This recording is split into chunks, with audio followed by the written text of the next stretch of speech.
"Shut your mouth! Who do you think you are to talk to my mother like that?" my husband roared, hitting me across the face with all his might. His mother smirked with satisfaction. But what happened 15 minutes later completely blindsided him.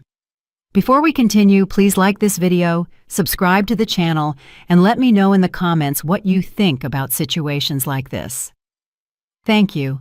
And now, please enjoy the story.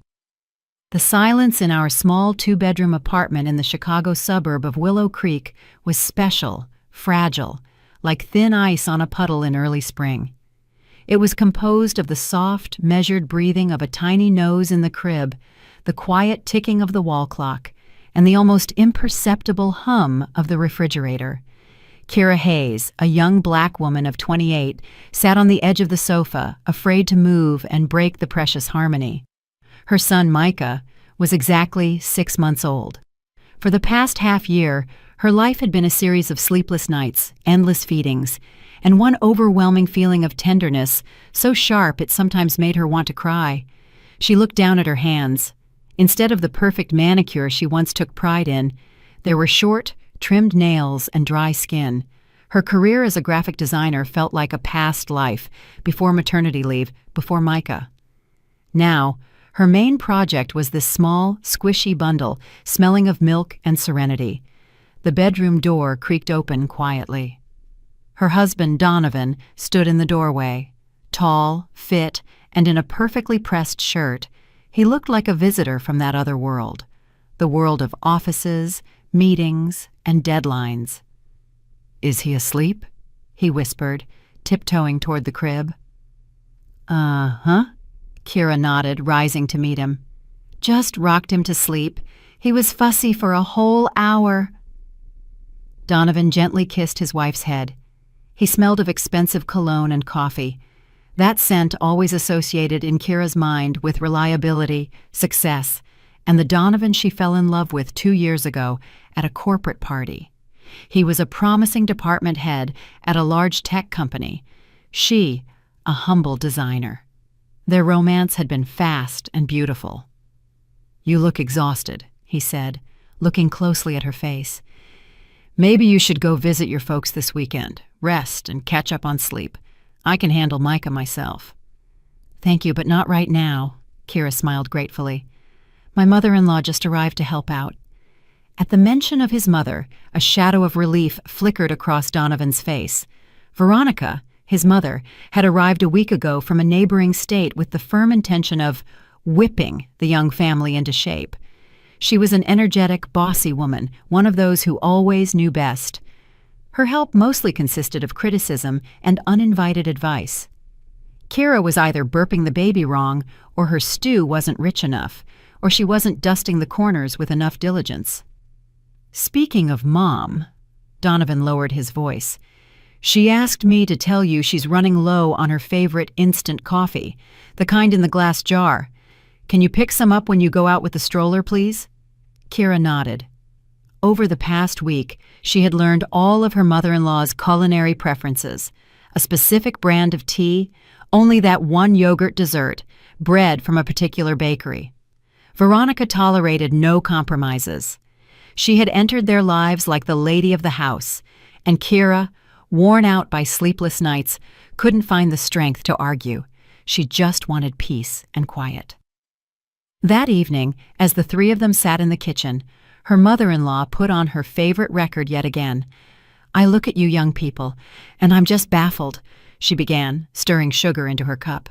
"Nothing you do is right. A house with a mortgage, the wife isn't working because of maternity leave, and the baby cries all the time. I raised my Donnie alone. His father left us early, and I worked 2 jobs, and yet the house was always clean, and my son was fed and cared for." Kira silently poked at her cold side dish with a fork. She had heard this story for the 5th time. Donovan sat glued to his phone, pretending not to hear. He always did that when his mother started her monologues. "Don't pay attention to her," he would say later. "She's just worried about us." "And you, sweetie, you've really let yourself go," Veronica continued, scrutinizing her daughter-in-law from head to toe. "Thin, pale, bags under your eyes. Is that the kind of wife men like? A man needs a muse, a beauty, not an exhausted homemaker. Kira's stomach clenched with hurt. She was sleeping only 4 hours a night. All her time and energy went to Micah. She wanted to scream that she didn't have a minute for herself, that she dreamed of going to a salon or just lying in the bathtub for more than 10 minutes.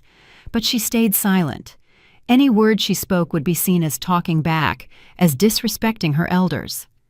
"Mom, come on, why are you starting?"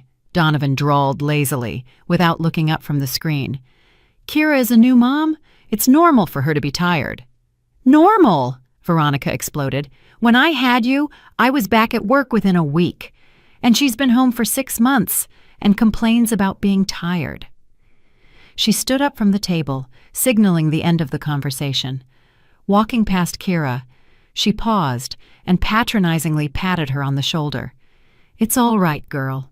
I'll teach you how to be a good wife and mother. The main thing is to listen to your elders." Veronica headed toward the patio door. A second later, the sharp stench of tobacco smoke wafted through the partially open kitchen door. Her mother-in-law smoked like a chimney, a pack a day. Kira had always known this, but it hadn't mattered before. Now, with her tiny son sleeping in the next room, the smell seemed poisonous. She looked at Donovan. He continued to scroll through his news feed, completely oblivious to the smoke slowly filling the kitchen. Kira stood up and firmly closed the patio door. A dull, inexplicable anxiety was rising inside her. She felt that with her mother-in-law's arrival, her small, cozy world had begun to crack, and the smell of tobacco was only the first, faint sign of the approaching storm. Late that evening, when her mother-in-law had gone to sleep in the guest room and Donovan was showering, Kira sat by Micah's crib, gazing at his serene face. He softly made a sucking sound, scrunching up his nose in a funny way.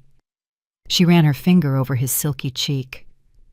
This little person was her entire universe, her purpose, and for him, she was ready for anything, even enduring a bossy mother-in-law. But where was the line where patience turned into betrayal of her own child? She recalled Donovan's words when he proposed, "We'll be a team, Kira, always together." Where was that team now? Why couldn't he see how his mother was slowly but surely tearing their family apart? The sound of water running came from the bathroom. Kira got up and walked to the window. The city night glowed with millions of lights. Somewhere out there, life was bustling, full of events, meetings, and joy. But her life had narrowed to the dimensions of this apartment, to the perimeter of the baby's crib. And in this small world, an enemy had appeared, poisoning the air, both literally and figuratively. She opened her mother-in-law's suitcase, which was sitting in the hallway, just to check. At the very bottom, beneath a wallet and a keyring, lay a pack of thin cigarettes and a lighter. Kira sighed. This was going to be difficult, very difficult. The next morning began with the usual routine. Up at 6 a.m., feeding Micah, a quick cup of coffee while the baby cooed in his bouncer. Donovan had left for work early, without even having breakfast. Veronica emerged from her room closer to 10, wearing a silk robe with perfect hair, as if she had slept in a 5-star hotel, not a guest room. "Good morning, sweetie," she chirped, heading toward the coffee maker. "Where is my coffee? The one Donovan asked you to buy." "Good morning," Kira nodded, changing Micah's diaper on the changing table. "I haven't been to the store yet. I haven't had a chance with Micah." Her mother-in-law pursed her lips in displeasure. Her face instantly adopted an expression of offended virtue. "Strange. I thought a husband's request was law to a wife. Oh well, I'll make do with tea today." She poured herself hot water and sat at the table, pointedly ignoring her daughter-in-law. Kira pretended not to notice the subtle jab. She was already used to the fact that her every action or inaction was subject to immediate judgment. Finishing with Micah, she dressed him in a warm jumpsuit and prepared for a walk. "Where are you going?" Veronica called out. "To the park with Micah. I'll stop by for your coffee, too." "Hold on." The mother-in-law rose. "Let me dress him. That cap you put on him is too thin. It's windy out. You'll make the baby sick." "It's fine. A little fresh air never hurt anyone." the mother-in-law snapped. "I know better. I raised 2 children." Kira stayed silent. Arguing was pointless. Outside, of course, she changed her son's cap, burying the mother-in-law's prickly creation at the bottom of the stroller. Strolling through the park, she thought about how subtly Veronica was taking over more and more space in their lives. She was already deciding what they would eat for dinner, what time the baby would be bathed, and even what clothes he should wear. And Donovan just waved it off. "Mom means well. Don't argue with her. It's not worth the trouble." After the walk, Kira put Micah to sleep in his crib and decided to air out the nursery. She cracked open the window, which faced the patio. The weather was wonderful, smelling of spring and fresh leaves. A few minutes later, she returned to the room to check on her son and froze in the doorway. The air distinctly smelled of tobacco. The scent was coming from the patio. Kira peeked out. Veronica was standing with her back to her, happily taking a drag from a thin cigarette and blowing the smoke toward the open nursery window. "Veronica!" Kira exclaimed, unable to stop herself. Her mother-in-law jumped and turned around. There wasn't a shadow of embarrassment on her face. "What is it? Why are you shouting? You'll wake the baby." "You are smoking right by the nursery window." Kira tried to speak calmly, but her voice trembled. "All the smoke is coming into the room." "Oh, come on," the mother-in-law dismissed her. "The patio is big. It'll air out." "Honestly, you're such a delicate flower. Back in my day, we lived in crowded starter homes. You could hang a hat on the smoke in the hallway, and no one got sick. We all grew up healthy." She demonstrably took another deep drag and flicked the butt down, right onto the flower bed beneath the window. "Please, don't do that again," Kira pleaded, feeling the anger boil inside her. "Micah is still tiny. Smoke is bad for him." "What's one little cigarette going to do to him?" Veronica scoffed. "You exaggerate. You mothers always treat your children like delicate treasures." She walked past Kira into the kitchen, leaving a trail of acrid smoke behind her. Kira rushed into the nursery and flung the window wide open. The room needed to be aired out immediately. She looked at the sleeping Micah. He was slightly frowning in his sleep and snuffling anxiously. Her heart squeezed with fear and helplessness. That evening, when Donovan returned from work, Kira decided to talk to him. She waited until her mother-in-law went to watch her favorite show and approached her husband, who, as usual, was sitting on the sofa with his laptop. "Donovan, we need to talk about your mom." "Again?" he sighed, leaning back wearily. "Kira, I worked all day. I'm tired. Can we not do this now?" "No, now," she insisted. "She was smoking on the patio today, and all the smoke went into Micah's room." "So what?" Donovan shrugged. "She wasn't smoking in the room itself." "Donovan, you don't get it." Kira felt tears welling up. "It's dangerous for his health. He's so tiny. He could get lung problems, allergies." "Stop being so dramatic," he interrupted. "Nothing serious is going to happen from one time. Mom is an adult. She can't just quit a 30-year habit at the snap of a finger. You need to be more understanding." He spoke so calmly, so casually, as if the issue were merely his mother forgetting to turn off the bathroom light. "But he's our son!" Her voice broke into a shout. "Don't you care?" "Of course I care." He raised his voice too. "But my mother is family too. She came here to help us. And instead of gratitude, you grill her and lecture her. She already complained to me that you're picking on her." "I'm picking on her?" Kira couldn't believe her ears. "I'm just asking her not to poison our child." "You know what?" Donovan slammed his laptop shut. "You two figure it out. I don't want to be caught between the two of you. You're both important to me. Just find a way to get along." With those words, he got up and left for the kitchen. Kira was left alone in the middle of the living room. Tears streamed down her cheeks. She felt betrayed. The man who promised to be her rock simply washed his hands of the problem, leaving her alone to deal with his mother. That evening, Kira considered for the first time that Donovan loved his mother more than her, more than their son. The thought was terrifying, and she tried to push it away, blaming it on postpartum exhaustion and hormones. But a cold seed of doubt had already been planted deep in her soul. Late that night, when everyone was asleep, Kira went into the kitchen for a glass of water. The faint smell of tobacco smoke lingered in the air again. She walked to the window. An ashtray, an ordinary coffee mug with a couple of cigarette butts in it, sat on the windowsill, hidden behind the curtains.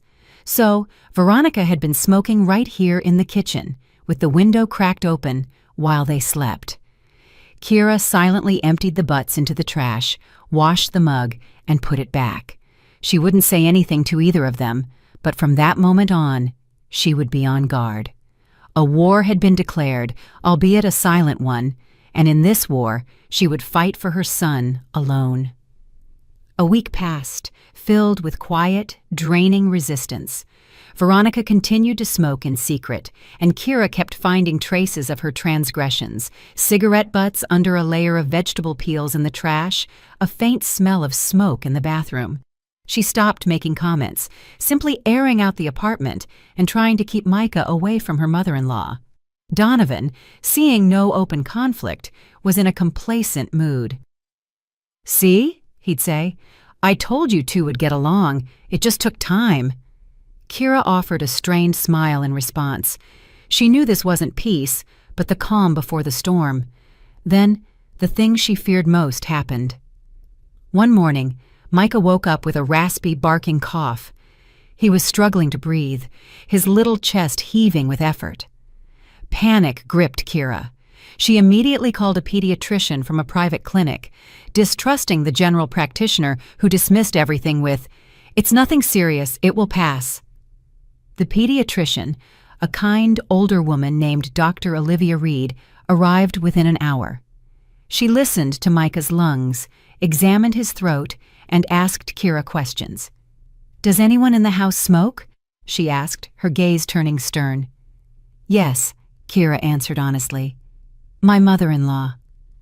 "Where does she smoke?" "On the patio in the kitchen. I ask her not to, but—" Dr. Reed sighed heavily. "The boy is developing obstructive bronchitis. For a 6-month-old, that's very serious. His airways are still very narrow, and any irritant, especially tobacco smoke, can cause swelling and spasms." "What should I do?" Kira whispered, her hands turning cold. "First, you must immediately and completely eliminate all contact with smoke. None on the patio or out the window. The smoker must go outside, and after returning, wash their hands and change their clothes before approaching the child. Second, here's a prescription.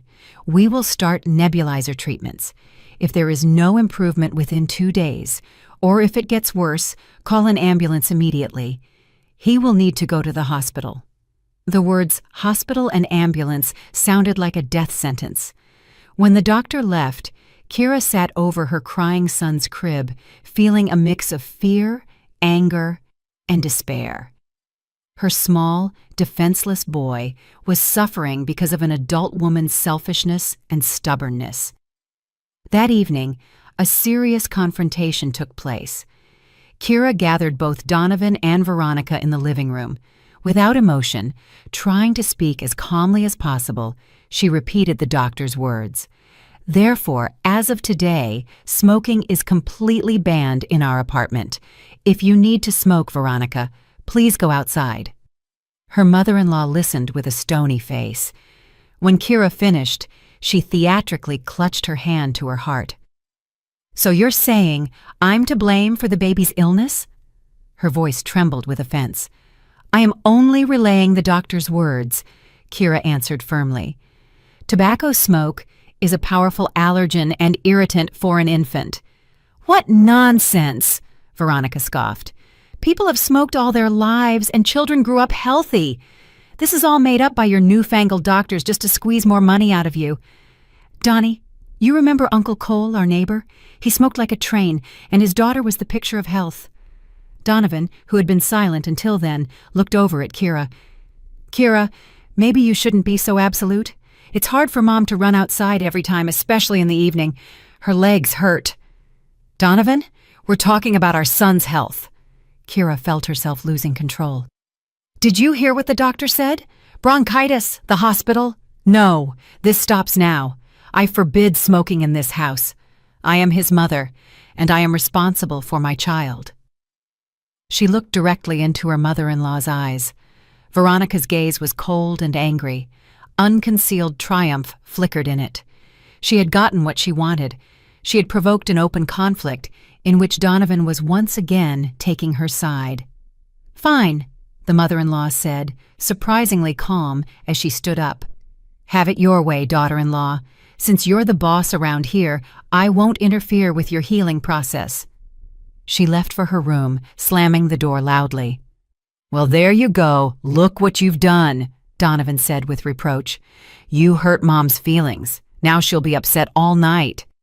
And I'll be sitting by our son's crib all night listening to him choke on his cough." Kira cut back, and she went into the nursery. The night was a nightmare. Micah barely slept.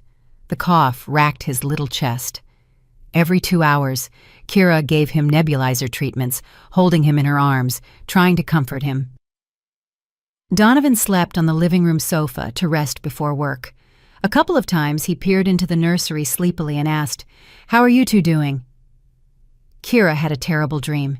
She was in a dark, smoke-filled maze and couldn't find the way out. And somewhere far away, her son was crying. She woke up to that crying. Micah was coughing again. Kira picked him up. He was burning up. The thermometer read 101.3 degrees Fahrenheit. She rushed into the living room. "Donovan, wake up! Micah has a fever. He's worse." "Call an ambulance," he mumbled, without opening his eyes. "I'm scared," Kira whispered. "Don't be. I'm with you." He rolled over onto his other side and started snoring again. Kira stood in the middle of the room, looking at her sleeping husband, the man who had promised to be there in sickness and in health. At that moment, she felt a chilling loneliness. She was alone in this fight, absolutely alone. With trembling hands, she dialed 911. 15 minutes later, she and Micah were on their way to the hospital.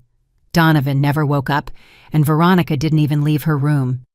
The hospital corridors smelled of antiseptic and anxiety.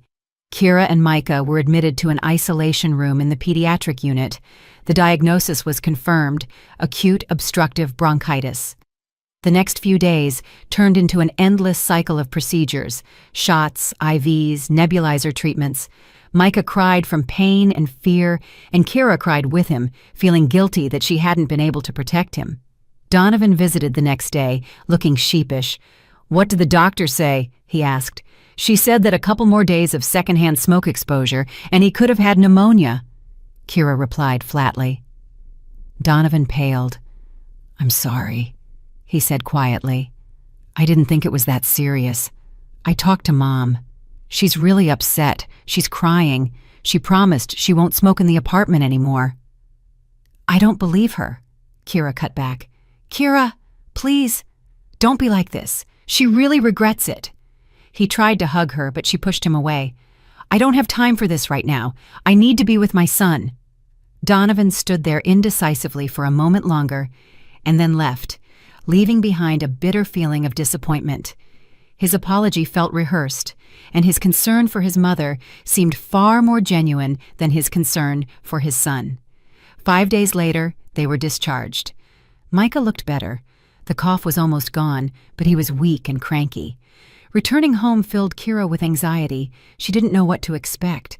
Veronica met them with feigned warmth. She had cooked dinner, fussed over Micah, and gasped and sighed. "Oh, my poor little daughter-in-law, you look so thin." "Kira, forgive me, an old fool," she said that evening when they were alone in the kitchen. "I truly didn't mean to hurt my grandson. Not another cigarette in the house, I swear." Her eyes were full of tears, and Kira almost believed her. Perhaps her grandson's illness really had affected her.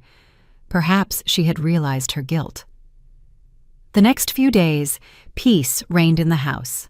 The mother-in-law genuinely didn't smoke in the apartment. She went outside, just as Kira had asked. Donovan became more attentive, helping with Micah. In the evenings, they even watched movies together, like they used to. Kira began to hope that the crisis was over, that they could fix everything. But one day, while unpacking groceries, she dropped an orange, and it rolled under the kitchen cabinet. Reaching for it, Kira felt something hard with her hand. It was a flat metal box. She struggled to pull it out. It was a cigarette case, antique, silver, with a monogram. Kira opened it. Inside lay 3 thin cigarettes, her mother-in-law's favorite brand. Her heart dropped. She hasn't quit. She just got sneakier. She was hiding cigarettes, smoking somewhere in secret. But where? There was no smell in the bathroom, none on the patio either. Kira began her small investigation. She started listening for sounds, sniffing for smells, and one night, waking up to Micah's cry, she went to the kitchen for a bottle and heard a quiet rustling sound from her mother-in-law's room. The door was slightly ajar. Kira peeked through the gap. Veronica was sitting on the bed with her back to the door. In her hand, she held what looked like a vape pen, blowing clouds of vapor out the open window. A chill ran through Kira. Vapes. They barely smell, but the vapor is no less harmful to the lungs than regular smoke. That's why I couldn't smell it. Her mother-in-law had simply changed tactics. The next day, Kira decided to confirm her suspicions. When Veronica went to the store, Kira slipped into her room.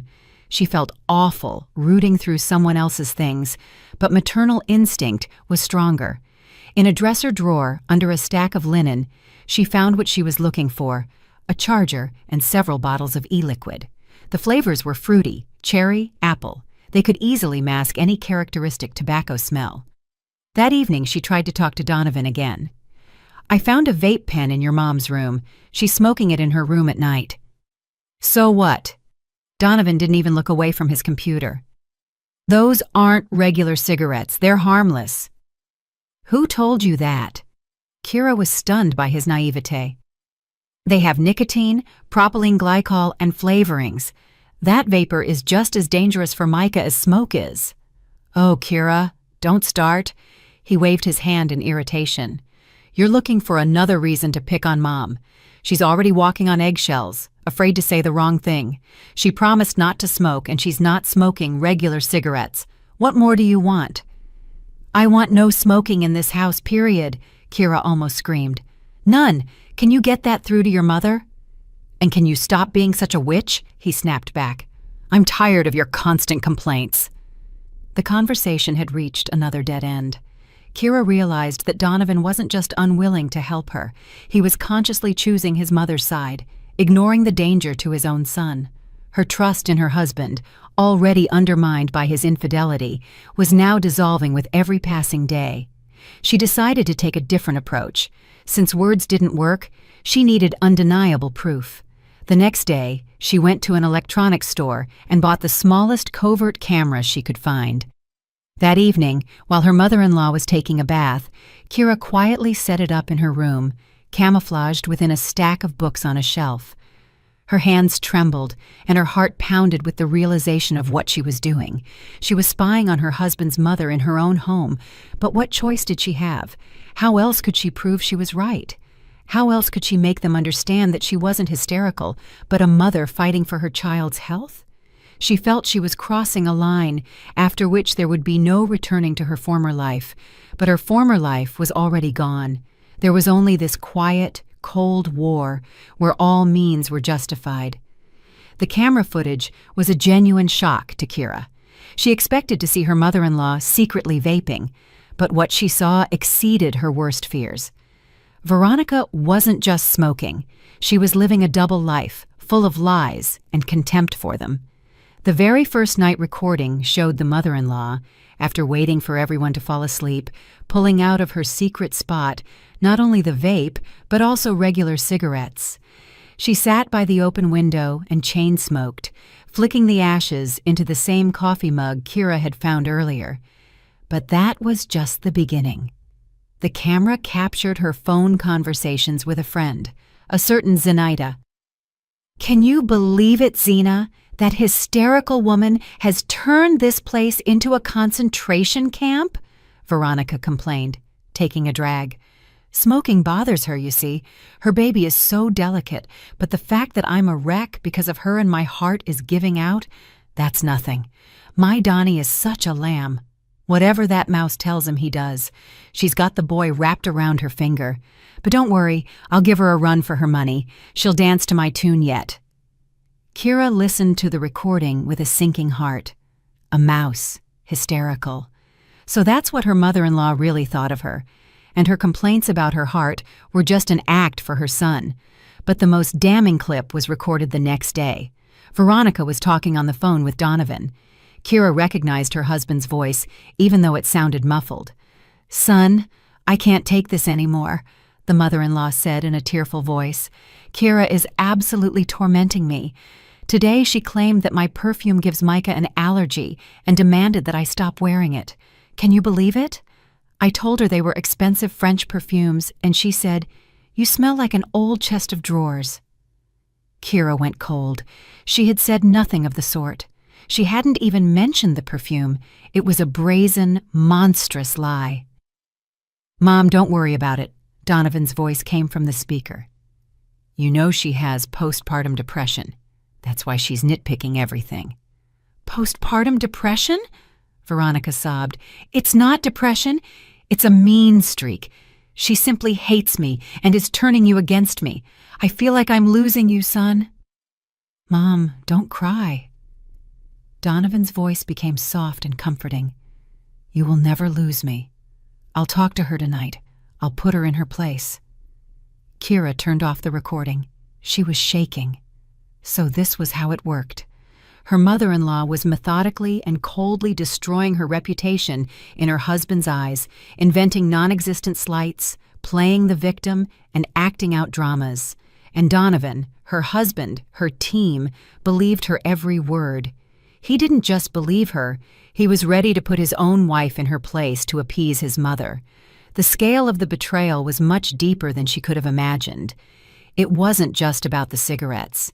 It was about total disrespect, the insidious game her mother-in-law was playing behind her back, and Donovan's blind, infantile devotion to his mother. She played the recording further and saw what finally killed all hope in her. During the day, while Kira and Micah were out for a walk, Veronica went into their bedroom. The camera in her room partially captured the hallway. The mother-in-law opened Kira's closet and started sifting through her things, wrinkling her nose in disgust.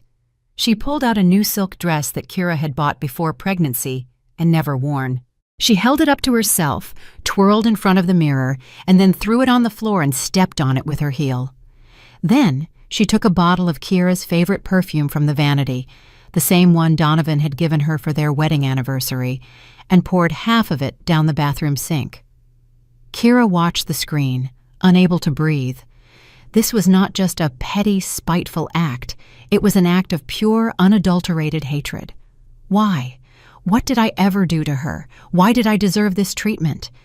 The answer was simple and awful, simply for existing, for taking her son away, for becoming the lady of the house. Kira saved all the video files onto a flash drive and hid it. Now she had proof. But what should she do with it? Show Donovan? Start a huge fight? She imagined the scene. She shows him the video of his mother pouring out her perfume. And what would he say? Mom got carried away. She's stressed. Or worse yet, he would accuse Kira of staging it all herself to defame his saintly mother. No, she needed to act differently, more subtly, more strategically. Her enemy was cunning and manipulative, which meant Kira had to become the same. That evening when Donovan returned from work, he was moody and dark. He silently went to the kitchen, poured a glass of water, and said, without looking at Kira, "Mom said you forbade her from using her perfume." Kira calmly washed the dishes. She was prepared for this conversation. "I didn't say that," she answered in a steady voice. "Don't lie." He slammed the glass on the counter. "Mom never lies. She said you called her an old chest of drawers." "And you don't entertain the thought that your mother might be lying?" Kira turned to him. "My mother?" He laughed a bitter, angry laugh. "She dedicated her whole life to me. And who are you? You came into our family a year ago and are already trying to establish your own rules and turn me against the person closest to me." His face was contorted with anger. Kira saw before her not her loving husband, but a stranger, a furious man ready to defend his mother from the whole world, even from common sense. "I'm not trying to do anything," she said quietly. "I just want to live peacefully and raise a healthy child." "If you want to live peacefully, learn to respect my mother," he snapped. "And if I hear one more complaint from her about you, you'll regret it." He turned and walked into the living room, slamming the door. Kira was left alone in the kitchen. Cold fury gave way to icy calm. She realized she no longer loved this man. The next day she called her father, Marcus Hayes. She didn't go into detail over the phone, but she knew that her father was the only person who could help her now. Not just comfort her, but help her devise a plan to save herself and her son from this viper's nest. Marcus arrived the next day while Donovan was at work. Kira met him at the door, and he understood everything instantly from her drawn face and dull eyes. "Start talking," he said, walking into the kitchen and sitting at the table. Kira silently put her laptop down in front of him and inserted the flash drive. "Just watch, Dad." They watched all the recordings together. Marcus watched in silence, only the muscles in his jaw twitching. He had seen a lot during his years working for the police department, but the malice captured in these clips shocked even him, especially the scene with the dress and the perfume. When the last recording ended, he remained silent for a long time, staring at the dark screen. "Yeah," he finally said. "An actress from a roadside theater, and her son is just like her." "What should I do, Dad?" Kira asked quietly. "Leave him?" "Without hesitation," he replied. "Pack your things and leave. You need to run from people like that without looking back." "But where will I go? The apartment has a mortgage. Donovan is the owner. I'm on maternity leave without a job." "You'll come to me," her father said firmly. "My apartment is your home. We'll deal with the assets later. The most important thing now is to get you and Micah out of this snake pit." The plan they devised was simple and effective. There was no need to cause a scene or confront them. They needed to act quietly and quickly. That same evening, Kira, after waiting for her mother-in-law to go to her room, approached Donovan. She decided to make one last attempt, to give him one last chance. "Donovan, I want your mother to move out," she said as calmly as she could. "What?" He looked up from his phone. "Are you out of your mind? Where will she go?" "Back to where she came from. She's been our guest for almost a month, and we no longer need her help. On the contrary, she's causing problems." "You are causing problems," he flared up. "Mom came here for us, for her grandson, and you're kicking her out. She's poisoning our son with cigarette smoke and turning you against me." Kira decided to go all in. "That's not true," he shouted. "You're making it all up. Mom is a saintly woman." Kira silently pulled out her phone and played the video fragment where Veronica was complaining to her friend about her mouse daughter-in-law. Donovan stared at the screen, his face changing. He clearly hadn't expected this. That's just women talking," he stammered, though less confidently now. "She didn't mean any harm." "And this didn't mean any harm either?" Kira played the recording of the mother-in-law stomping on her dress. Donovan watched, mouth agape. He was in shock. I don't know what to say," he choked out. "Maybe it's edited?" "Edited?" Kira gave a bitter laugh. "Are you serious? You're ready to believe in a conspiracy theory just so you don't have to admit that your mother is a nasty, malicious person?" He was silent. Kira saw the struggle going on in his head, but to her horror, he made his choice. "Even if it's true," he said, avoiding her gaze, "she's my mother. I can't kick her out. She's an elderly, sick woman." "She's not sick, Donovan. She's a manipulator. And you are her puppet." "Shut up!" He jumped up. "Don't you dare talk about my mother like that." Kira knew this was the end. The last chance was gone. "Fine," she nodded. "If she's not leaving, I'm leaving, and I'm taking Micah with me." "What?" He glared at her. "You can't take my son away from me." "Oh, yes, I can. He'll live with me, and you can stay with your mother." The next day, while Donovan was at work and Veronica was out shopping, Kira started packing. Her father arrived with a large suitcase and boxes. They worked quickly and efficiently. First, Everything necessary for Micah: clothes, toys, the crib, the stroller. Then, her personal belongings. Kira looked at the apartment she had once lovingly decorated and felt nothing but disgust. Every object reminded her of lies and betrayal. She left the keys and a short note on the kitchen table. "I'm leaving. I'm filing for divorce." As she, her father, and Micah, sleeping in his car seat, were leaving the building, they ran into Veronica. She was returning with groceries, looking pleased and cheerful. Seeing Kira with her bags, she froze. "Where are you off to in such a hurry?" she asked spitefully. "Home," Kira replied. "And this isn't your home?" the mother-in-law sneered. "The apartment is in Donnie's name, so good riddance, it's about time." Marcus stepped forward. "As for you, Ms. Veronica, we'll be having a separate conversation in court." Veronica was momentarily flustered by his assertiveness. "You'll find out everything soon enough," Marcus snapped, opening the car door for Kira. On the way to her father's place, Kira was silent. She watched the streets float by and thought about how her life had just been split into, before and after. And although the future was cloudy and frightening, she felt enormous relief. She had escaped the trap. The first few days at her father's apartment were like rehabilitation after a serious illness. She slept a lot while her father looked after Micah. She ate simple but delicious food that he cooked. She was quiet a lot, trying to process everything that had happened. Donovan bombarded her phone. At first he yelled and threatened to take his son away. Then he started begging her to come back, promising that everything would change, that his mother would leave. Kira didn't believe a single word. She just screened his calls. Veronica called too, from a different number. "You'll regret this, you tramp," she hissed into the phone. "I'll make sure you never see your son again." After that call, Marcus insisted that Kira change her phone number. "Don't listen to their nonsense," he said. "A dog barks, but the caravan moves on. We need to prepare for court." They hired a good family law attorney, a woman with the reputation of a bulldog named Attorney Jordan Clark. After reviewing the video recordings and hearing Kira's story, she confidently stated, "This is a winnable case. We'll get the divorce quickly. There won't be any trouble determining the child's residence. He's an infant. The court almost always grants custody to the mother." "The apartment will be trickier," she warned. It turned out that even though the apartment was in Donovan's name, Kira had the right to half of the equity paid into the mortgage during their marriage. "They'll argue that his mother made the down payment," Jordan cautioned, "but we have an ace up our sleeve." "What is it?"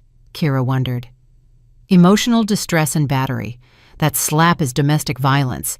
We can file a separate civil lawsuit that will weaken their position and make them more willing to settle the property division." Kira hesitated. She didn't want to air all the dirty laundry, but her father insisted. "He laid a hand on you.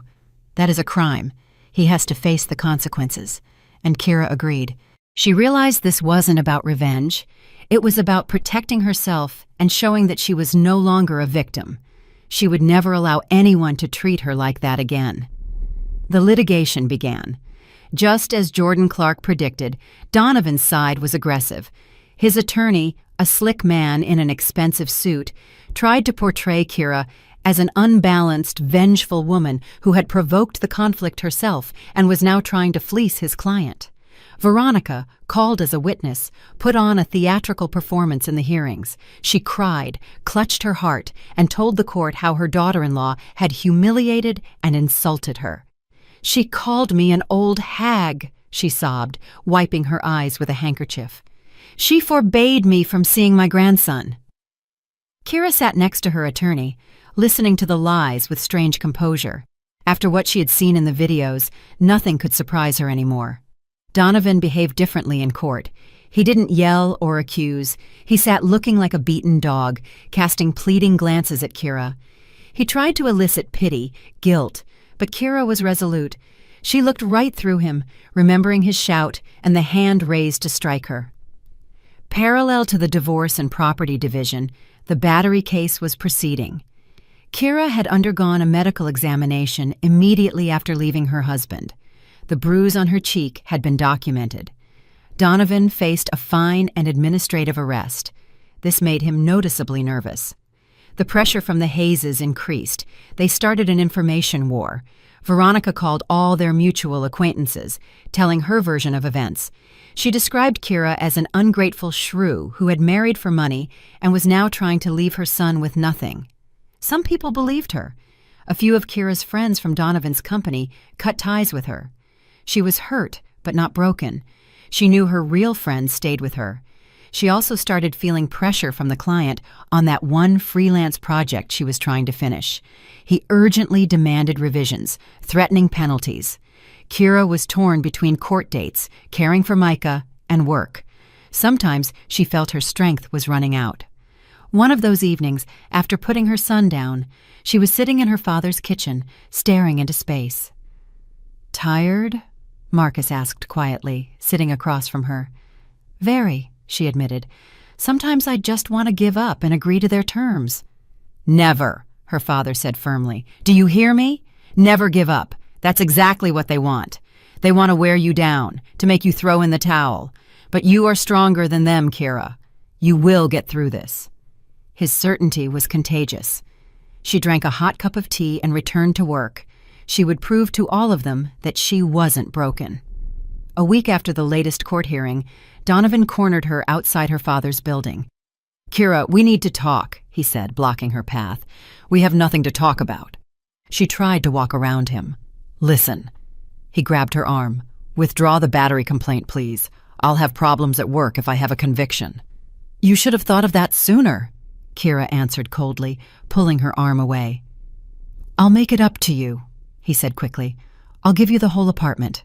Just withdraw the complaint." Kira stopped. This was unexpected. "What do you mean, give me the apartment?" "I mean, we'll sign a settlement agreement. The apartment stays with you and you drop all claims, including the civil suit for battery." The offer was tempting. Her own apartment, the end of the lawsuits, the start of a new life. "I'll think about it," she said. That evening, she discussed it with her father and her attorney. Jordan Clark was skeptical. "It's too generous. There's a catch. He's not afraid of a fine. He's afraid of something bigger. Maybe a conviction could affect his career advancement or getting a loan." "And if we agree, will he go back on his word?" Kira asked. "We'll formalize everything legally, a settlement agreement approved by the court. He won't be able to back out of it." Her father was also in favor. "The apartment is a good guarantee for your and Micah's future. Let him live with his fears. Punishment isn't always jail. Sometimes it's the loss of everything you held dear." Kira agreed. She wanted to end this agonizing saga as quickly as possible. Jordan contacted Donovan's attorney, and they began preparing the settlement documents. Kira almost believed that everything would soon be over, but she had underestimated her mother-in-law's cunning. The day before the signing, Veronica called her. "Well, did you get what you wanted?" Her voice dripped with venom. "Taking the last thing away from my son." "It's not me taking it, it's him giving it," Kira corrected her, "in exchange for my silence about him raising his hand to me." "You think we'll let you get the apartment that easily?" The mother-in-law laughed. "Naive." And she hung up. The call alarmed Kira. She told Jordan about it. "Don't worry about it." The attorney dismissed it. "It's the death throes. She's losing and she's angry. Tomorrow we'll sign everything, and this nightmare will be over." But the nightmare was only just beginning. The climax of this drama was still ahead, and it was to take place where it all started, in their former apartment. Kira had no idea what kind of trap Veronica had set for her. The signing of the settlement agreement was scheduled for Friday at 3:00 p.m., right in the apartment on Willow Creek. Donovan's side insisted on this, to hand over the keys and sign all the paperwork on the spot, his attorney explained. Jordan found it strange, but agreed, warning Kira to be on guard. Kira arrived with her father. Marcus, though retired, had not lost his investigative instincts and insisted on being present for the transaction. "Just in case," he said. Donovan opened the door. He looked nervous, constantly glancing around and fidgeting with his shirt cuffs. The apartment was unusually quiet and felt empty. Some furniture was missing.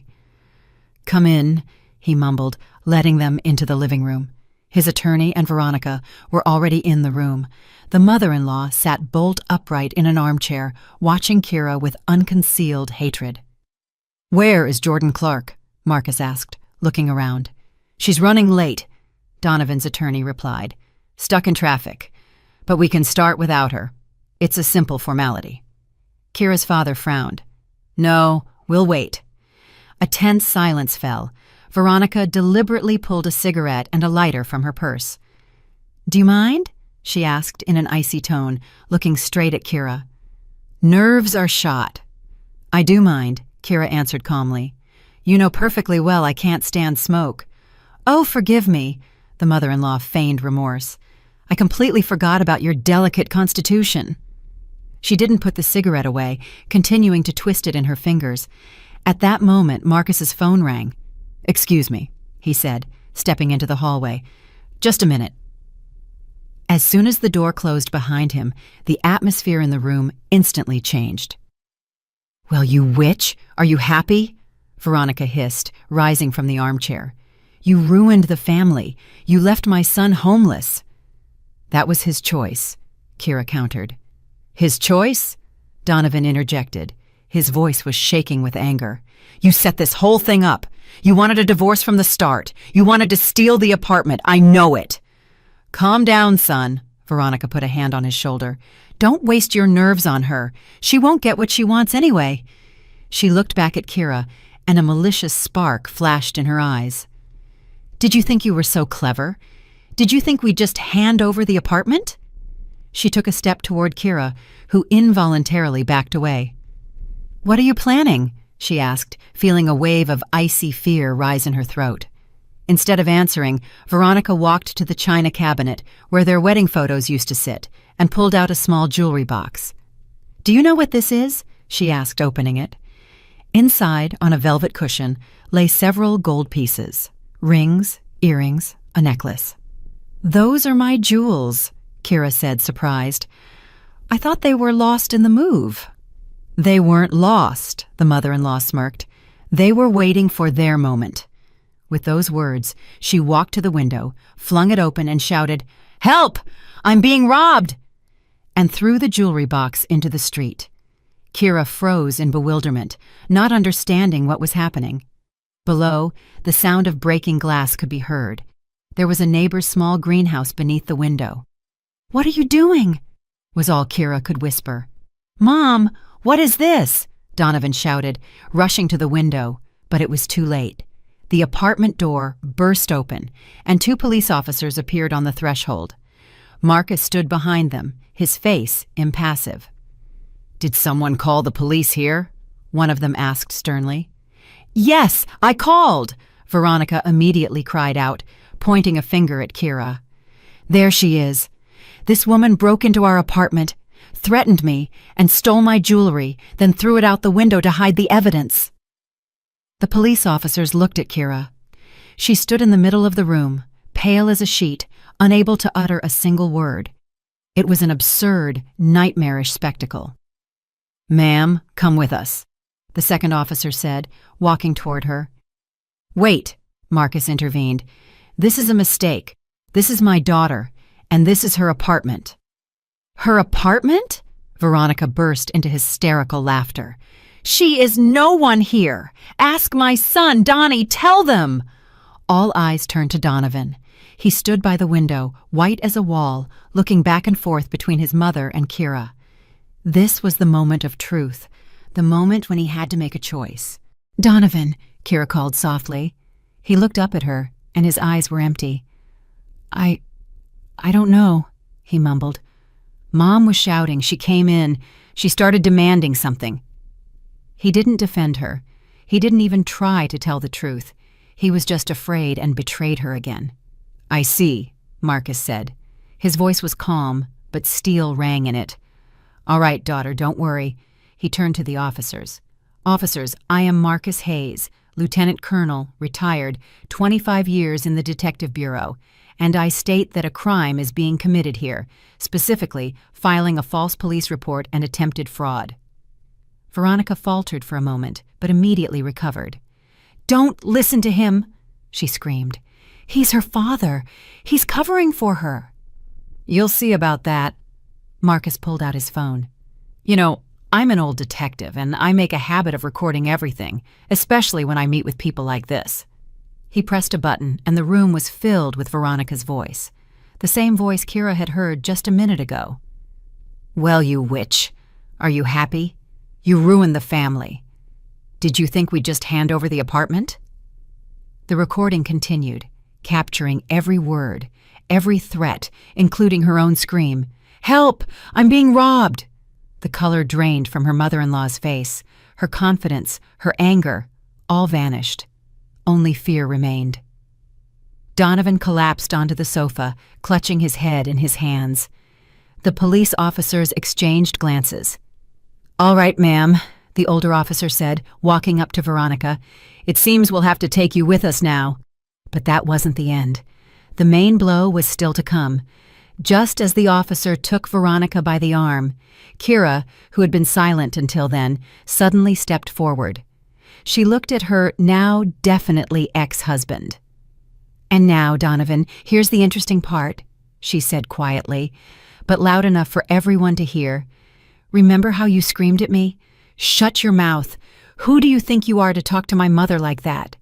He raised a haunted gaze to her. Well, I am Kira Hayes, the woman you betrayed, the mother of your son, and the owner of this apartment. And you know why? She pulled a folded piece of paper from her purse and handed it to him. Because your elderly, sick mother, it turns out, signed a quitclaim deed to this apartment to you 15 years ago, and anything given as a gift before a marriage is not divisible in a divorce. So when we were signing that settlement agreement, you were trying to give me something that was legally mine all along. An astonishing silence fell in the room. All they could hear was Veronica's labored breathing.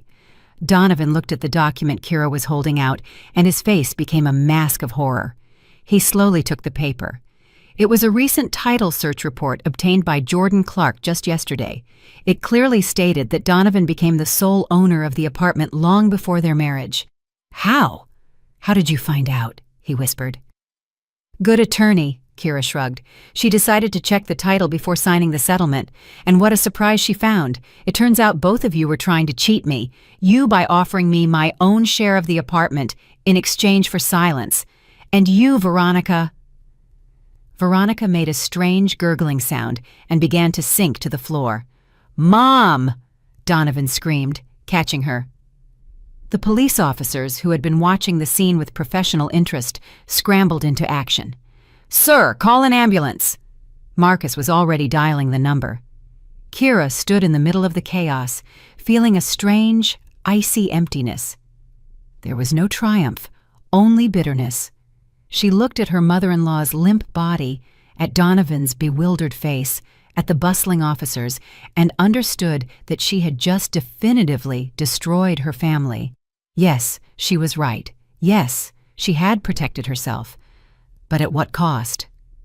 While they waited for the ambulance, Marcus calmly and methodically explained the situation to the police. He handed them the audio recording and the copy of the title search. We'll file a formal complaint for filing a false report and attempted fraud at the precinct, he said.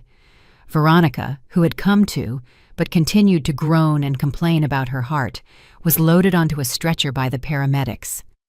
Heart attack. It was all her, the mother-in-law whispered, pointing a trembling finger at Kira. Donovan rode with her.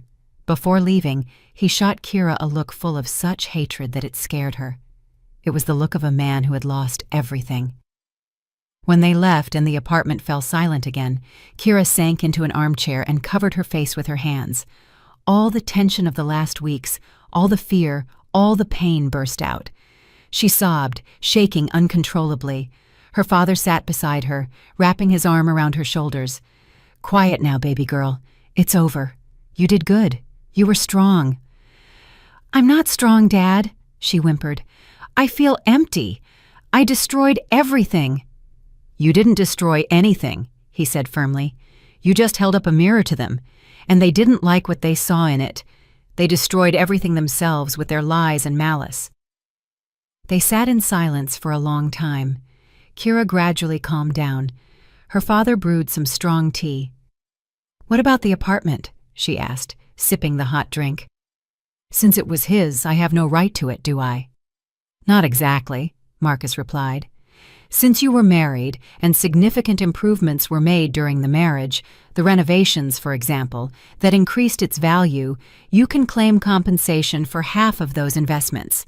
And of course, child support for Micah and spousal support for yourself until he's 3, so you won't leave empty-handed." "But what's the main thing?" "The main thing is that you're free," he said. "Free from that man and his mother. You can start a new life." A new life. The word sounded frightening. She was used to being a wife, part of a couple. Now who was she? A single mother, without her own place, with a broken heart. That evening, when they returned to her father's apartment, Kira stood by Micah's crib for a long time. She knew she had to build a new, happy life for them, a life without lies, humiliation, or tobacco smoke. She spent the night sleeplessly, reviewing the events of the past few months in her mind, analyzing, trying to understand when everything went wrong. Was she so blind that she didn't see Donovan's true face, or was he just a good pretender? She recalled their first dates, his charming courtship, his promises of love and loyalty. Where did all that go? Or was it never real? Was it just a game in which she was a convenient match? Modest, home-oriented, without high ambitions, the perfect wife for a mama's boy. Toward dawn, as the sky outside the window began to lighten, a strange peace came over her. The pain receded, leaving behind a cold clarity. She no longer felt like a victim. She felt like a fighter who had endured a tough battle. Yes, she was wounded, but not broken. She looked at her reflection in the dark window pane. She saw a tired but determined woman, a woman who had just been through hell and survived. And this woman was ready for the next chapter of her life, a chapter she would write herself, without anyone's manipulation or prompting. She picked up her phone and dialed Jordan Clark's number. "Attorney Clark, good morning. This is Kira Hayes. We're withdrawing the settlement agreement. We're going to court, and we're going to win." She knew there were many difficulties ahead, but now she wasn't afraid. Beside her was her father. In her heart was love for her son, and in her soul, a newfound strength. The strength of a woman who had known betrayal but hadn't broken, who had only become stronger. The state of emotional shock that Kira had been in after the dramatic events in the apartment slowly began to recede, replaced by a dull, aching pain. It felt like waking up after a major surgery. The anesthesia was gone, and every nerve, every cell in her body began to feel the consequences of what she had endured. She mechanically cared for Micah, fed him, changed his diapers, and took him for walks in the neighborhood park near her father's house. But all her actions were automatic, lacking the joy they once had. Her thoughts, like annoying flies, constantly circled the same things: Donovan, his betrayal, her mother-in-law's lies, the broken marriage. She replayed the scene of the slap, his empty eyes when he should have defended her, Veronica's triumphant smirk. These images provoked sudden fits of sharp hatred, then waves of all-consuming self-pity. Sometimes, looking at the sleeping Micah, she would start to cry, quietly, soundlessly, so as not to wake him or alarm her father. She felt like her life was over, that she would never be able to trust men again, never be happy again. Marcus saw his daughter's state and tried to be close without prying. He took on some of the childcare, giving Kira a chance to be alone for at least an hour to collect herself. He didn't lecture her or offer platitudes like, "Time heals all wounds." He was simply there, silent, reliable, like a rock. One of those evenings, he walked into her room. Kira was sitting on the floor, sorting through old photo albums. The yellowed pictures showed her parents, young and happy. Here they were at a protest, here at a picnic. Here he was holding newborn Kira. "Your mother was a very strong woman," Marcus said quietly, sitting beside her. "I know," Kira whispered, staring at a photo of her mother laughing and pushing her on a swing. "When she got sick, the doctors gave her almost no chance," her father continued. "But she fought until the very last day, not for herself, but for you. She wanted to see yous grow up. Go to school. Fall in love. He paused, struggling to contain the lump in his throat. She wouldn't want you to be defeated now, he said, taking his daughter's hand. She would want you to fight, just like she did, for yourself and for Micah. Her father's words, simple and sincere, affected Kira more deeply than any therapy session. She lifted her tear-filled eyes to him. But I don't know how, Dad. It hurts so much, and I'm so scared. Fear is normal, he nodded. But you can't let it control your life. You have to turn your pain into fury, a cold, calculated fury that will help you win. He spoke like a detective giving instructions to a subordinate, and that professional firmness in his voice was sobering. Do you think I can do it? I don't think so. I know so, he said confidently. You are my daughter, and your mother's daughter. You have her backbone. You just don't know it yet. This conversation was a turning point for Kira. She realized she had two paths, either drown in self-pity and allow the hazes to completely crush her, or gather her strength and fight back. She chose the latter. That night, for the first time in a long time, she slept peacefully without nightmares and woke up with a clear sense of purpose. She would no longer cry, she would act. Her first call was to attorney Jordan Clark. Jordan, we're continuing the fight, she said in a firm voice. I want to get everything I'm legally entitled to. Compensation for the renovations in the apartment, child support, and support for myself until Micah is 3. And I want Veronica to answer for filing a false police report. The lawyer on the other end of the line gave an approving chuckle. Now that's the fighting spirit I like. Excellent, Kira. Regarding the false report, we've already filed the complaint. The police are investigating. That audio recording is 100% proof. She faces a serious fine, maybe even probation. That will certainly cool her ardor. Regarding the property, we will demand a construction appraisal to assess the value of the renovations you did during the marriage. It will take time, but we will prove that the apartment's value significantly increased thanks to your joint investments. Over the next few weeks, Kira dedicated herself to gathering evidence. She dug up old receipts for building materials, found contracts with workers in her email, and compiled lists of furniture and appliances bought during the marriage.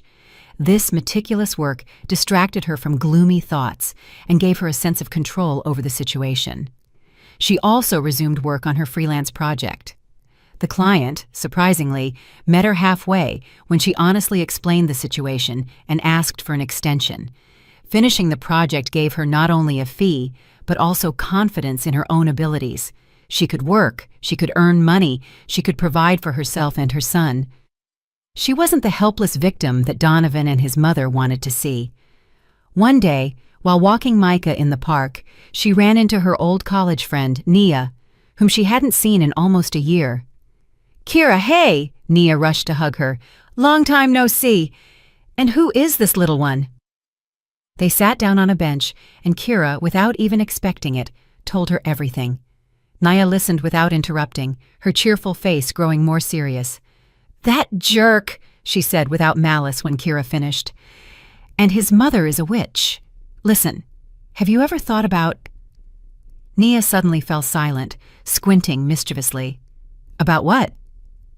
I have an idea how we can teach them a lesson.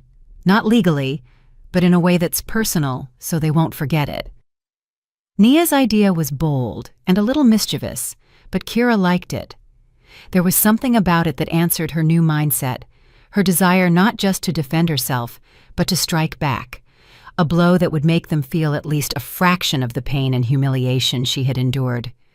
They spent another hour in the park discussing the details, and as Kira walked home, a smile played on her lips for the first time in a long time. It wasn't the forced smile she had shown for the past few months. It was the smile of a woman who had a plan for small but very righteous revenge. The plan Nia proposed was simple and brilliant in its simplicity. Betrayal, domestic violence, a cunning mother-in-law. People love stories like that. You're suggesting I write an article? Kira asked with doubt. But that's airing our dirty laundry. And they weren't shy about airing it, were they? Nia countered. The idea was to write an anonymous story based on the events of Kira's life, changing the names and some details, but keeping the core of the drama: a tyrant husband, a manipulative mother-in-law, the story of the slap, the setup, the theft, and the house deed. You see, Nia passionately argued, Donovan works for a major tech company. He's a public figure, a manager. Reputation is everything to him. Now imagine his colleagues, his boss, reading this story. They won't know for sure it's about him, but the details will make them wonder, especially if we add a few subtle hints. The hints were subtle, but recognizable to those in the know, Nia assured her. Kira, this isn't revenge, it's self-defense. You have to show him you're not afraid anymore. Kira thought long and hard. On one hand, it felt like gossip, settling scores. On the other, she remembered her father's words. Turn your pain into fury. This article could be her way of venting everything she had bottled up, while simultaneously striking at Donovan's most vulnerable spot, his ego and his career. She agreed. They spent several evenings working on the text. Kira recounted, and Nia wrote, shaping her fragmented, emotional memories into a smooth, compelling narrative. Working on the article had an unexpected therapeutic effect. By recounting her story again and again, Kira felt as if she were watching it from the outside. She saw not only her pain but also her mistakes, her excessive trust, her unwillingness to notice the red flags, her passivity. I was so foolish, she said one day, finishing the account of yet another humiliation. No, you weren't, Nia reassured her. You were in a bad situation. Now you're taking back your power. The article was published anonymously on a popular local online forum under the title, The Price of Silence: How I Escaped My Husband and His Vicious Mother. It went viral almost instantly. The comment section exploded. Women shared their own stories, expressed support for the anonymous author, and gave advice. Run, girl. He's not worth it. The mother is simply a monster. Kira read the comments, and it made her feel lighter. She wasn't alone. Thousands of women had gone through something similar, and her story could help someone, warn them, or give them strength. That same evening, Donovan called her. His voice was distorted with rage. What have you done, you tramp? He yelled into the phone without any preamble. What are you talking about? Kira asked calmly, though her heart was pounding. Don't pretend. That article. Everyone at work is whispering behind my back. My boss looked at me funny today. What article? Kira continued to feign ignorance. I don't read local forums. I have other things to worry about. You did this deliberately, he choked on his anger. You decided to destroy my career. Donovan, if anyone is destroying your career, it's you yourself with your actions, Kira retorted. And if you recognized yourself in an anonymous story, maybe you should think about why. And she hung up. An hour later, Nia called. Well, any reaction yet? Oh, yeah, Kira chuckled. He called, yelled, and accused me. Perfect, Nia said, pleased. We hit the target. Stay strong, girl. He'll be even angrier now. Nia was right. At the next court hearing, Donovan and his attorney were even more aggressive. They tried to contest every document, every receipt, but Jordan Clark was ready. She calmly deflected all their attacks and then delivered a counterblow. Your Honor, she addressed the judge, we request to introduce one more piece of evidence which characterizes the defendant's personality. She handed the judge a flash drive. This contains video recordings made in the plaintiff and defendant's apartment. They clearly demonstrate the psychological atmosphere my client was living in. Donovan's attorney jumped up. Objection! This is illegal recording, an invasion of privacy. The recording was made in my client's own apartment, Jordan countered, for the purpose of protecting the health of her minor child. And as for privacy, there is a lot of interesting content on these recordings. For example, how Veronica Hayes smokes in close proximity to an infant, how she talks about her daughter-in-law, and how she damages my client's property. The judge frowned and took the flash drive. The court will review these materials. The session is adjourned. When they left the courtroom, Donovan rushed up to Kira. You have recordings? He hissed. You were recording us? I have evidence of everything you both did, Kira answered calmly.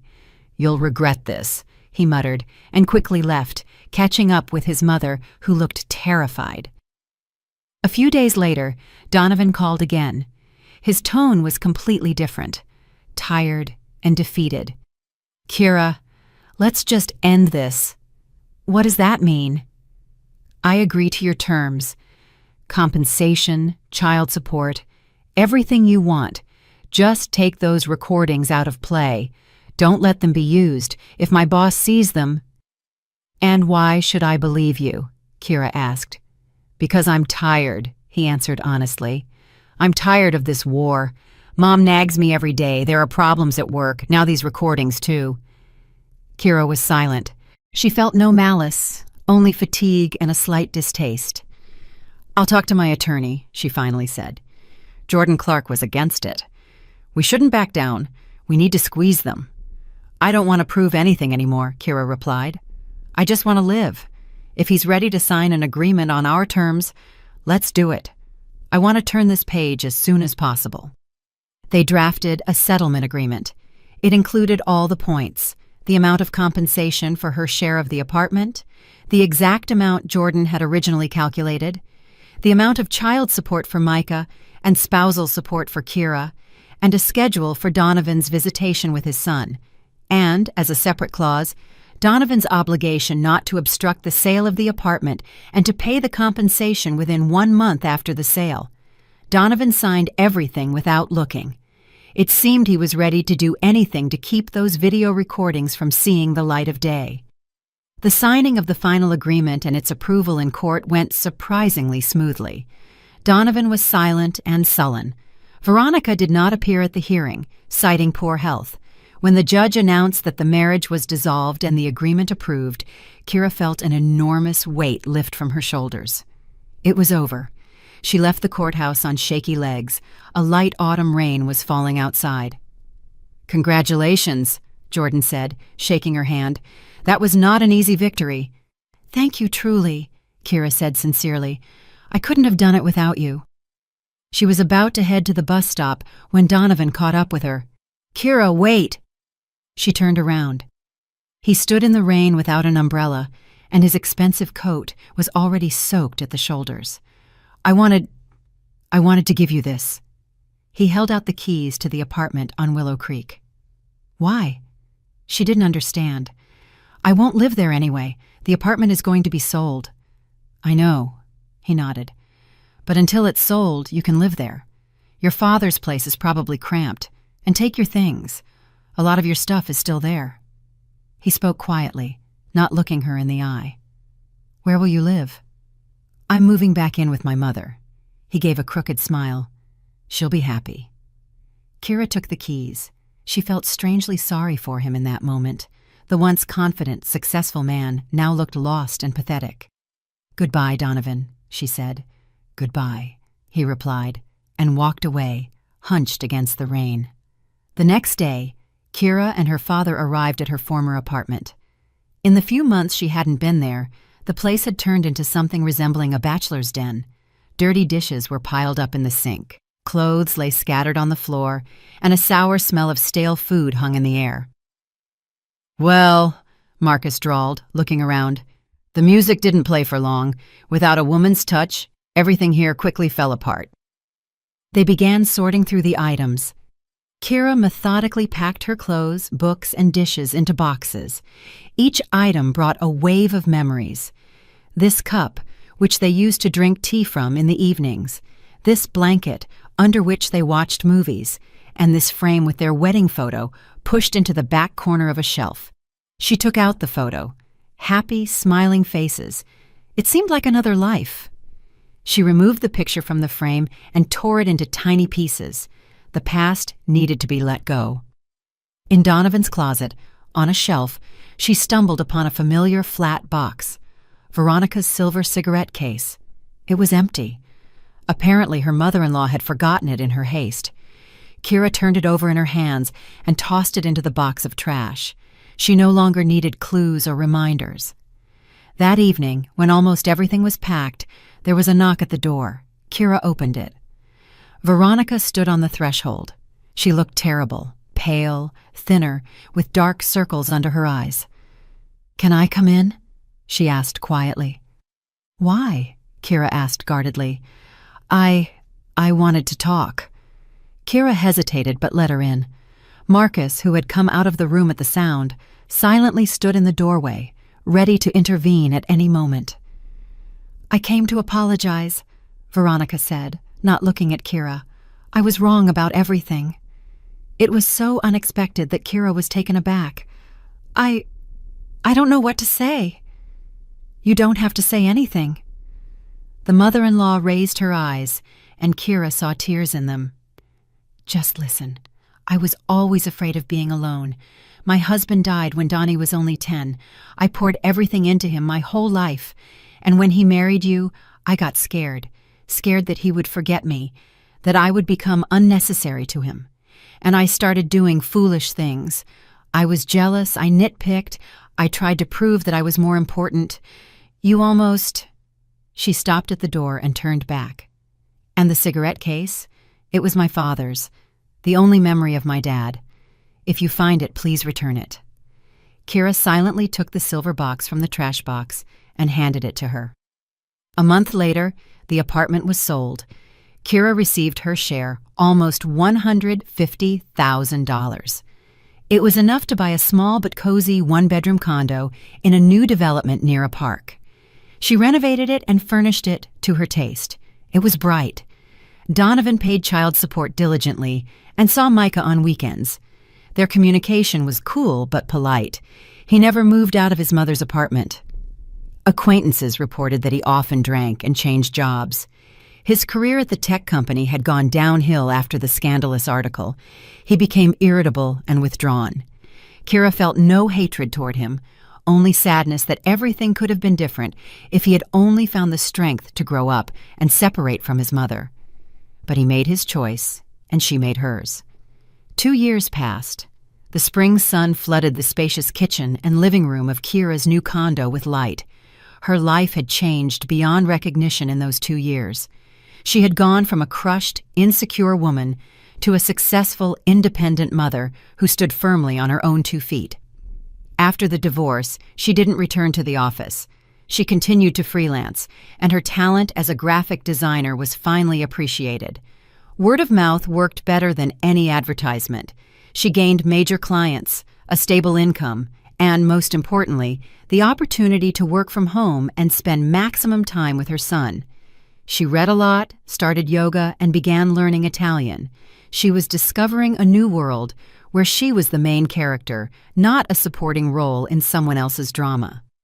The relationship with Donovan and his mother had dwindled. He still saw Micah, but their meetings became rarer.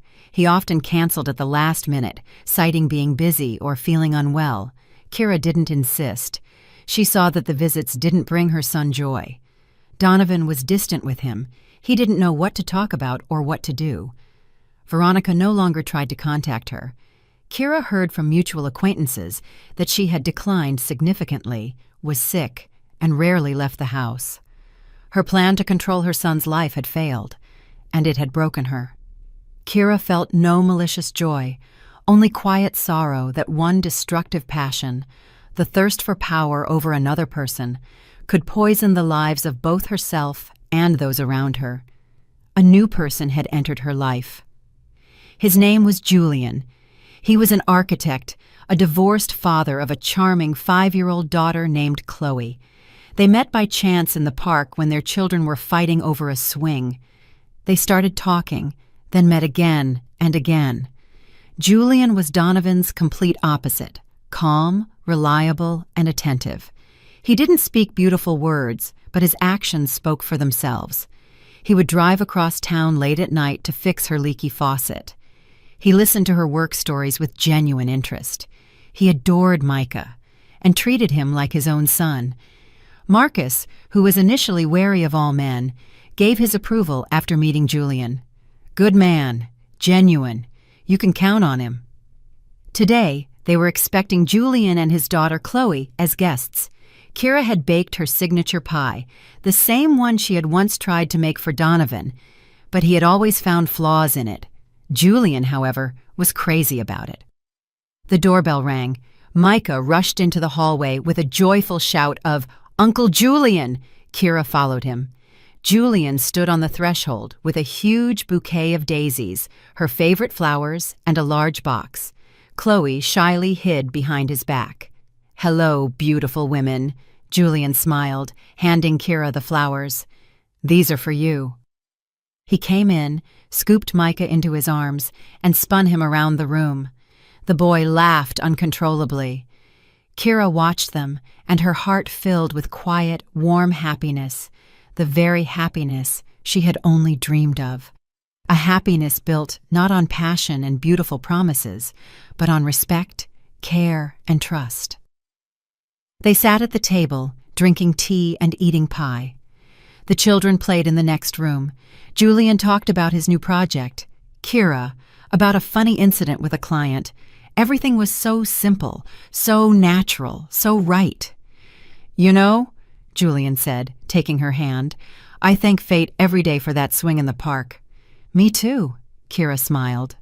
Just then, her phone pinged with a short notification. A message had arrived. She quickly glanced at the screen. An unfamiliar number. "Hey, it's Donovan. I know I have no right, but I wanted to wish Micah a happy birthday. He's 2.5 today. I remember. Tell him his dad loves him. And also, I'm sorry for everything. Be happy." Kira silently deleted the message. She felt neither anger nor offense, only slight surprise that he even remembered the date. The past had finally let her go. She turned to Julian, who was looking at her with slight concern. "Everything okay?" "Yes," she nodded. "Everything is just wonderful." She leaned her head against his shoulder, listening to the children's laughter from the next room, and thought about how winding and unpredictable the road to happiness can be. Sometimes you have to go through betrayal to learn to value loyalty. Sometimes you have to know pain to find true joy. Sometimes the darkest night comes right before the dawn. Her dawn had arrived, and she knew that a long, bright, and happy day lay ahead of her. Dear friends, thank you for being with me and listening to my story to the end. I hope it helps some of you who find yourselves in a similar situation to find the strength within yourselves and never give up. Remember that you deserve respect and happiness. Never let anyone convince you otherwise. If you liked my story, please subscribe to the channel, give it a thumbs up, and share your thoughts in the comments. Your support means a lot to me.